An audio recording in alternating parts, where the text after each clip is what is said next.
नमस्कार दोस्तों, स्वागत है आपका हमारे इस यूट्यूब चैनल पर। जैसा कि आप सभी लोग जानते हैं कि कल RRB NTPC under graduate level का जो सेंसर की है आउट किया गया। उस सेंसर की को इसलिए आउट किया गया कि आप उसमें जो भी अशुद्धियां हैं, जो भी गलती हुई है, जैसे बोर्ड ने पेपर बनाया है तो उस पेपर में जो गड़बड़ी हुई है, जितने प्रश्न गड़बड़ है उस पर आप ऑब्जेक्शन लगा सकते हैं।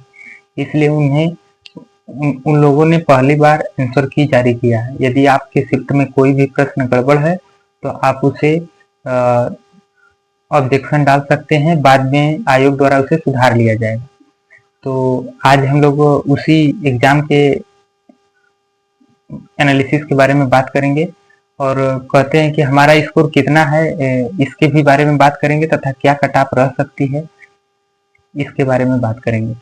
तो आइए समय को न गवाते हुए अपने मुद्दा को उठाते हैं और अपने बात को बताते हैं कि मेरा किस विषय में कितना कितना स्कोर रहा और मैंने एग्जाम में क्या गड़बड़ी की। इन सभी बारे में इस सभी बातों के बारे में बात करते हैं। आइए, जैसा कि मेरा एग्जाम 8 अगस्त 2025 को था। 8 अगस्त 2025 को लास्ट वाली शिफ्ट, जो भी शिफ्ट थी, 4:30 बजे से 6 बजे के बीच में हुआ था मेरा एग्जाम और मेरा सेंटर बनारस गया था और मैंने पेपर देकर आया। तो उम्मीद थी जितना उतना ही मतलब नंबर उठा है और कोई ज़्यादा मार्क्स नहीं उठा है। तो बात करते हैं कि जीके जीएस वाले पोर्शन में क्या है। तो जीके जीएस वाले पोर्शन में मैंने 21 प्रश्न अटेम्प्ट किया था। उन 21 प्रश्नों में से 14 प्रश्न सही हुए हैं और 7 प्रश्न गलत हुए हैं। कुल माइनस मार्किंग 1/3 थी। वो माइनस मार्किंग काटने के बाद मेरा स्कोर जो है 11.69 बना है। और बात करते हैं दूसरे सब्जेक्ट मैथ की। तो मैथ में मेरा स्कोर, मैंने 27 प्रश्न अटेम्प्ट किया था और उनमें से 26 प्रश्न सही हुआ है और 1 प्रश्न गलत हुआ है। वो गलत प्रश्नों को काट कर हमारा स्कोर जो है 25.67 बना है। और बात करते हैं रीजनिंग की। तो रीजनिंग में मैंने 28 प्रश्न अटेम्प्ट किया था और 27 प्रश्न सही हुए हैं, 1 प्रश्न गलत हुआ है और 26.67 मार्क्स इसमें बने हैं। दोस्तों, हमारे वाले शिफ्ट में 8 अगस्त की लास्ट वाले शिफ्ट में एक प्रश्न जो मैथमेटिकल ऑपरेशन का था वो गलत था। जैसा कि आप लोगों को स्क्रीन पर दिख रहा होगा कि उस प्रश्न में दिया गया था कि प्लस और भागा को परस्पर बदल दिया जाए और माइनस और गुणा को भी परस्पर बदल दिया जाए। तो कौन सा समीकरण, मतलब 4 ऑप्शन दिए थे, उन 4 ऑप्शनों में से पूछा था कि उत्तर कौन सा होगा। उसे हल करने के बाद 100 के पार, मतलब ज्यादा उत्तर आ रहा था, लेकिन आप चारों ऑप्शन में कोई भी ऑप्शन में उत्तर नहीं दिया है, इसलिए उस पर ऑब्जेक्शन लगाया जाएगा और अपने 1 मार्क्स को बढ़ाया जाएगा। बात करते हैं ओवरऑल की मेरा कितना स्कोर बना है।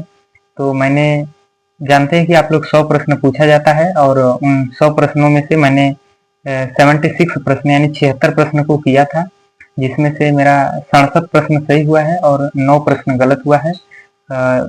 जिसे काटने पिटने के बाद मेरा स्कोर 64.03 दिखा रहा है। एक वेबसाइट है रैंक मित्रा करके, उस पर मैंने चेक किया और बहुत प्रकार की वेबसाइट हैं, उस पर मैंने जब चेक किया तो मेरा स्कोर 64 पॉइंट दिखा रहा था। तो इस प्रकार से मेरा स्कोर बना है। और बात करते हैं कि क्या इतना स्कोर सेफ है। तो दोस्तों, मैं आप लोगों को आश्वस्त कर देना चाहता हूं कि इतना स्कोर सेफ नहीं है। जिस प्रकार से फॉर्म पड़े थे और परीक्षा हुई है और लड़के उपस्थिति हुए, लगभग 50% लड़के, 50 से कुछ ज़्यादा ही उपस्थित हुए थे। कुल फॉर्म 60 लाख के तकरीबन पड़ा था, तो 30 लाख लड़के उपस्थित हुए थे, मान लेते हैं मोटी मोटा। तो उन 30 लाख लड़कों ने पेपर दिया था, तो 4000 सीट थी। अब 30 लाख में कंपटीशन तो बहुत हाई होगा, इसलिए हम कट ऑफ के बारे में बात करते हैं। तो कट ऑफ तो हमारे उम्मीद से, यदि आपका 70 प्लस है तो ठीक है, एक अच्छा स्कोर है, बढ़िया स्कोर है, आपका आ सकता है।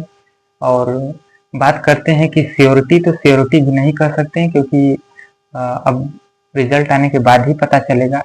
क्योंकि मैंने अपना जब मार्क्स चेक किया, 64 मार्क्स है, 64 मार्क्स में मैंने जब उस पर डाला तो हमारा 1 लाख लड़कों ने चेक किया था, उसमें मेरा 30,000 रैंक दिखा रहा था। तो 30,000 रैंक एक बहुत ही ज़्यादा रैंक हो गया। तो उससे उससे तो उतना पता होने का कोई उम्मीद नहीं है। इसलिए हम आप लोगों को आश्वस्त कर देना चाहते हैं कि यदि आपका स्कोर 70 प्लस या 70 प्लस है तो आप लोग अच्छे हैं, सेफ हैं। और यदि सब आपसे उससे डाउन होता है तो आपको मतलब संशय है, आप अपने दूसरे एग्जाम की तैयारी कर सकते हैं, क्योंकि कंपटीशन इतना हाई है कि उतना जितना आप सोच रहे हैं कि जाएगी कट ऑफ, उतना जाने की कोई उम्मीद नहीं। थैंक यू दोस्तों, धन्यवाद। मिलते हैं नेक्स्ट वीडियो में। यदि आप लोगों को हमारे द्वारा दिया गया यह कंटेंट अच्छा लगता है तो आप अपने मित्र के साथ साझा करें और हमारे चैनल को सब्सक्राइब कर दें और बेल आइकन को दबा कर रखें, जिससे आगे आने वाली कोई भी नोटिफिकेशन आप तक पहुंच सके।